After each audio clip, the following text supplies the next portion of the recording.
Bonjour et bienvenue dans les critiques des médiathèques. Aujourd'hui, Cyberpunk 2077, Traumatim. Bah c'est tout. Bah quoi, c'est tout? Bah tu pourrais faire un effort quand même.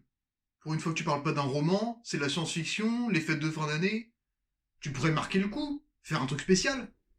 Genre quoi? Je sais pas, genre un costume quoi.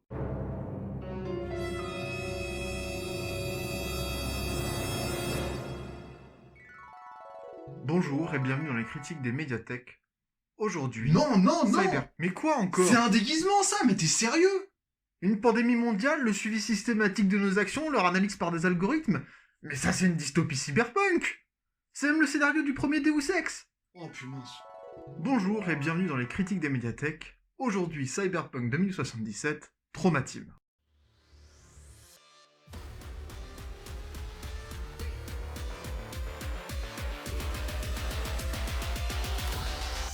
Welcome aboard.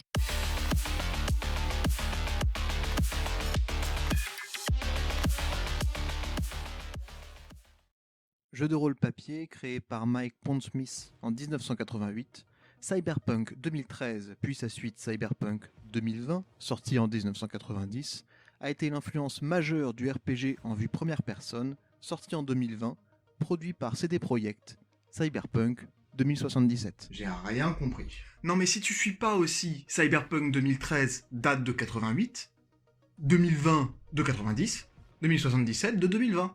C'est logique. Ah oui, comme New York 1997 de John Carpenter, sorti en 1981, et sa suite, Los Angeles 2013, sorti en 96. C'est très clair. Sorti suite à une promotion considérable, impliquant notamment un acteur hollywoodien de premier plan, Cyberpunk 2077 a été un échec critique important, la faute à un jeu sorti à peine fini, bourré de bugs, et qui orienta les critiques sur le management délétère de CD Projekt. L'ambition du projet fut à la mesure de sa chute, et elle semble avoir entraîné avec elle toutes les velléités d'univers étendu qui existaient à l'origine. Ce comics en one-shot, par Bon Valderrama et coloré par Wardy, est un reste de cet univers étendu qui devait a priori s'étendre sur d'autres supports. Une BD adaptée d'un jeu vidéo très connu, a priori ça sent pas super bon, pourtant Cyberpunk 2077 Traumatim est plutôt une bonne surprise. On y suit Nadia, médecin pour la Traumatim, sorte de SAMU militarisé de 2077, dont les services disponibles à toute heure et sans condition sont réservés à une petite élite, disposée à les payer au prix fort. Dans cet univers impitoyable, les constantes vitales des plus riches sont surveillées en permanence, de sorte qu'au moindre danger, la Traumatim puisse intervenir, anéantir toute menace et prendre en charge le patient avec la pointe de la technologie médicale. Comme toute œuvre de science-fiction, particulièrement dans le genre cyberpunk, Traumatim cherche à questionner notre société actuelle, nos modes de fonctionnement, en anticipant ce qu'il pourrait devenir dans un futur plus ou moins lointain. Logiquement, la jeune Nadia sera confrontée à un ensemble de questionnements moraux au fil de ses missions pour les plus privilégiés de Night City. Que faire, par exemple, de la déontologie médicale lorsqu'on voit les plus pauvres mourir au profit de ceux qui payent? Doit-on continuer de soigner chacun? Les pires raclures méritent-elles d'être soignées au prix de la vie d'autrui?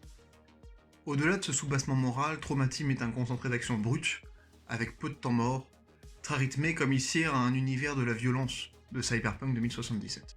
Graphiquement, ce comic sort des planches calibrées des grandes écuries super-héroïques pour proposer quelque chose d'assez personnel. Les cases sont chargées en effets visuels et les couleurs néon de Wardy rendent très bien à la fois l'ambiance des nuits glauques d'une ville qui ne dort jamais, comme celle des échanges de coups haletants qui rythment les pages. Le trait maîtrisé de Valderrama ne vient presque parfois que comme une surimpression sur ces couleurs, effacées dans les tons pastels du titre, comme les habitants, engloutis par la mégalopole. Le message est clair. Night City, la ville des rêves, des espoirs les plus fous, est avant tout un enfer cauchemardesque. C'est là le point fort de la BD, son nihilisme féroce. Pas de place pour les gentils, la corruption sévit partout, tout le temps. L'éthique, alors, ne peut plus être que radicale face à la violence insensée du monde. Car dans une société où l'acte désintéressé et la charité ont disparu, toute bienveillance confine à la déraison, tout don de soi à la folie. toute éthique au sacrifice.